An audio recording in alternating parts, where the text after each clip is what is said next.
all sins equal to God? This is a question that often arises in Christianity, and understanding the biblical perspective can provide clarity. First, it's important to recognize that all sin separates us from God. Romans 3 verse 23 says, "For all have sinned and fall short of the glory of God."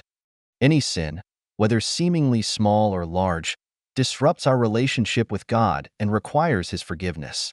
However, the Bible does indicate that some sins have greater consequences than others. In John 19 verse 11, Jesus tells Pilate, "Therefore the one who handed me over to you is guilty of a greater sin." This suggests that there are degrees of sin, with some being more severe in their impact or intent. The idea of greater sins is also seen in the Old Testament. Certain sins, such as idolatry and murder, were punishable by death, indicating their serious nature.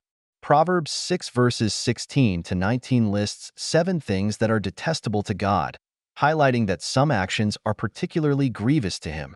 Despite this, the good news in Christianity is that God's grace is sufficient to forgive all sins, regardless of their severity.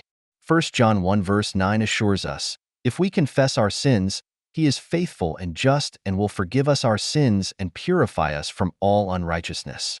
In conclusion, while all sins separate us from God and require His forgiveness, the Bible acknowledges that some sins are more severe than others.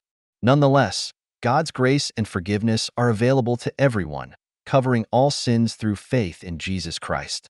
This perspective encourages believers to seek forgiveness, strive for holiness, and extend grace to others.